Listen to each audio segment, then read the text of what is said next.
was this old mean guy living down the street named Mr. Gilbrand. I used to lose toys in his backyard, and it was terrible.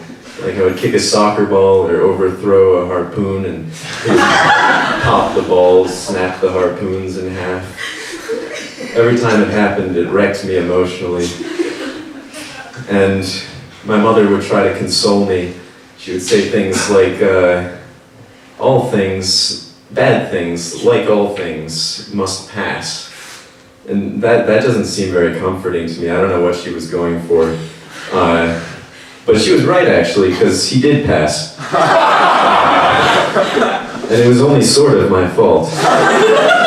See, I was out in the backyard playing with my father's antique musket when I saw Mr. Gilbrand alone on his porch in his backyard, choking on a hot dog. And I thought, how terrible, I can't let him choke to death, so I shot him. The judge was lenient. He gave me only a few court-ordered therapy sessions because Mr. Gilbrand was, according to his autobiography, kind of a dick. But I'm perfectly normal. I don't need therapy.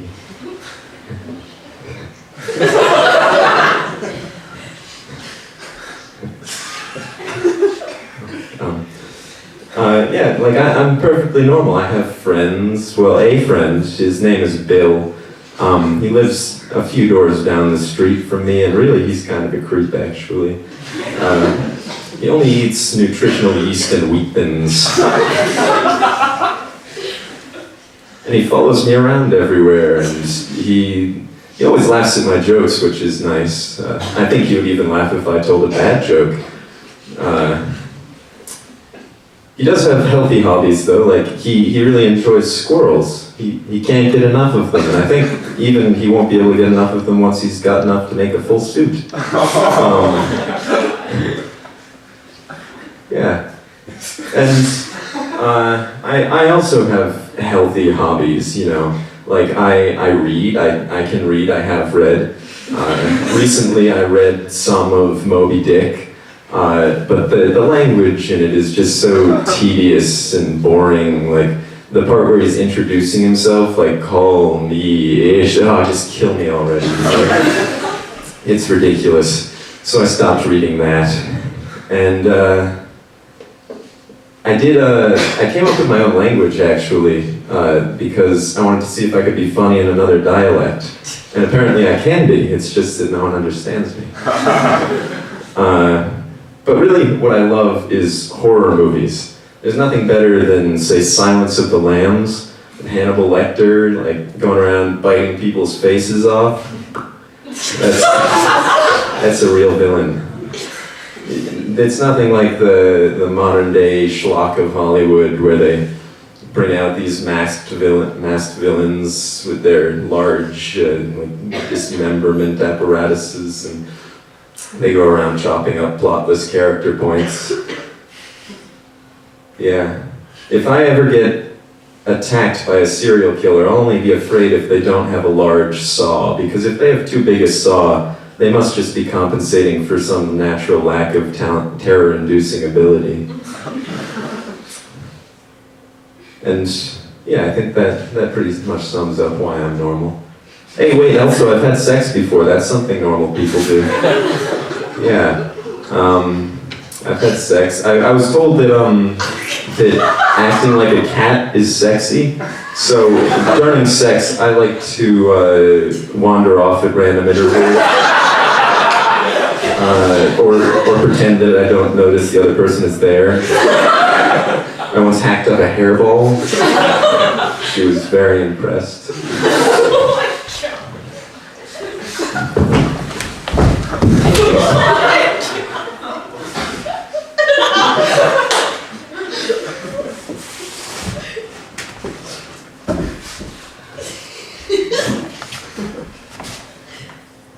Sorry. And the rest of my life is normal too. My parents are great. I would honestly say that they're the reason I'm alive today. Yeah, and like my average day is very mundane. I wake up to the same yellow ceiling coated in glow stickers that I put there in a time when I was younger and fearful of certain types of light bulbs.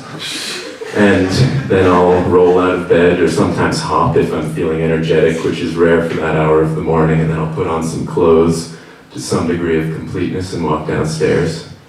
Then I'll pour myself a bowl of cereal in either a rounded or a weirdly trapezoidal bowl and pour myself in some of Mother's milk. That is milk which my mother buys from me from the maternity ward.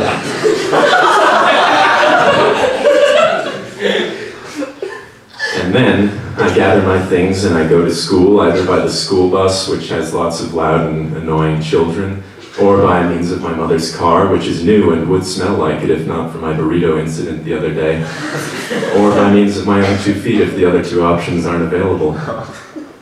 And then I'll go to school, I'll do the school, and then I'll come home and do my homework, and during homework there will inevitably be a question about something which, like, what do I think about this, or how do I feel about this, and I'm pretty sure that's just the teacher's way of harvesting lead or paper from their students. And my dad will come home, and sometimes he's happy, but sometimes the stressors of modern day life get to him. And then I turn on the TV and I watch a little static on the TV. I watch little individual particles running around the screen, not really caring what I'm doing, until eventually they run off the side of the screen and I can't follow them anymore, so I turn it off and go to sleep. And then I wake up to the same yellow ceiling with glow-in-the-dark stickers on it that I put there in a younger time when I was younger and had a fear of certain types of light bulbs, and then I'll roll out of bed or hop sometimes if I'm excitable, which is rare for that time. Then I'll put on clothes and go downstairs and pour myself a bowl of cereal in either a rounded bowl or a weirdly trapezoidal bowl. I'll pour myself some of Mother's milk, that is milk which my mother bought for me from the maternity ward. And then I'll go to school either by the school bus, which is full of children who are loud and obnoxious, or by means of my mother's car, which is new and would smell it if not for the burrito incident I had the other day, or by means of my own 2 feet. And eventually I'll get to school and then I'll stand up to do the Pledge of Allegiance and realize I'm not wearing any pants. And that's a pretty standard day for me. So I think I'm pretty normal. Right? Yeah, that seems normal. No?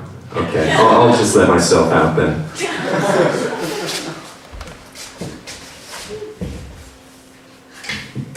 Bye.